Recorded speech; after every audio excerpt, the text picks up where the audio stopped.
Meanwhile, 27 minutes after the hour, President Trump taking his affordability pitch on the road, first to swing state Pennsylvania, cheering his efforts to bring down energy prices.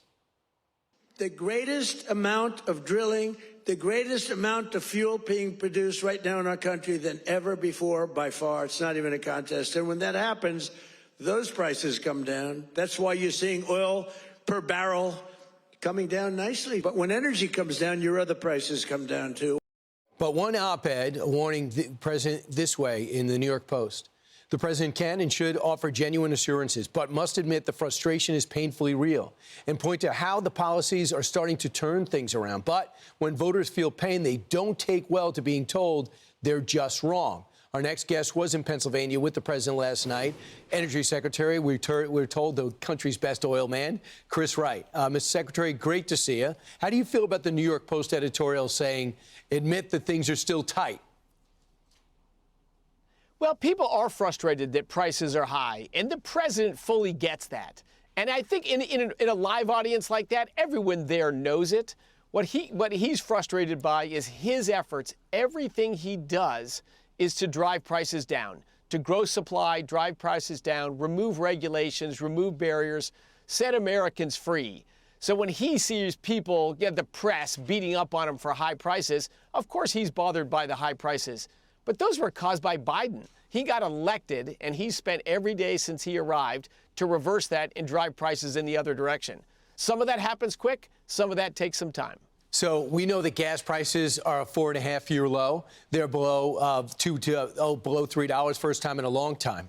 Are you priming the pump more this year than anything else? While gas is good, but are the things you're doing now going to be felt more next year than they were this year?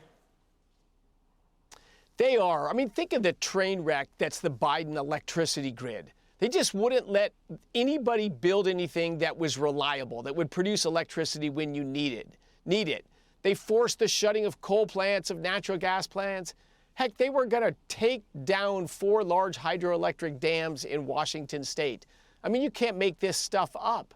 And to stop that destruction, we can do that pretty quickly, but then you've got to reverse and start to build things and grow capacity. So all that is happening. But yes, Brian, there's some lag times there before everyone feels the benefits of those. When can we get diesel prices down? Because trucks, as you know, are driven, use diesel. And they seemed, if you just drive by any gas station, they're considerably higher than gas prices. Yeah, and the reason for that, actually, is the war between Russia and Ukraine. Ukraine has been attacking Russia's refining infrastructure. Russia exports 2 main things: crude oil that people refine and diesel. So those diesel exports out of Russia are down, and it's made the diesel market much tighter than the gasoline market. President Trump can get that war over as he works on every day. That'll help bring diesel prices. Otherwise, we've got to grow American refining capacity and produce more diesel here. And we can do that one as well. So when utility rates are high, different governors, mostly in blue states, say we're going to freeze the rates. How do you feel about that being a tactic to get prices down? It doesn't work well with politicians. It's like rent control. We're not going to let anyone raise rent. Well, guess what? No one builds any new apartments. No one moves apartments. You just hurt the dynamism of a market, and you hurt the supply growth. So it isn't a politician that's going to stop the rise in electricity rates. It's policies and construction and common sense. But as I'll show to the president today, electricity prices have risen very fast in blue states. With restrictive renewable portfolio standards, we're going to tell you what to build policies. And they haven't risen. They've risen less than the rate of inflation in red states. Now, the rate of inflation is still higher than we would have liked. But look, there's policies that can stop the rise of electricity prices, and that's what President Trump's doing every day. As a country, it says our utility prices are up 11% year to year. I guess you think it's mostly blue states. But what have we done in terms of providing natural gas and backfilling Europe, who used to buy from Russia and still sadly are buying from Russia? What have we done to be their #1 supplier?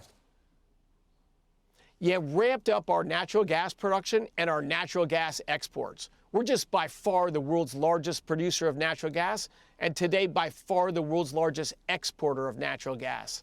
And it doesn't take a lot more drilling rigs active in the United States to continue to grow our exports and have abundant, plentiful supply right here in the United States. All right. Secretary Wright, thanks so much. Appreciate it. You got a big shout out last night, so it should be a fun time in the Oval Office today. Appreciate it. Thanks, All right. Brian. You got it. I'm Steve Ducey. I'm Brian Kilmeade. And I'm Ainsley Earhart. And click here to subscribe to the Fox News YouTube page to catch our hottest interviews and most compelling analysis.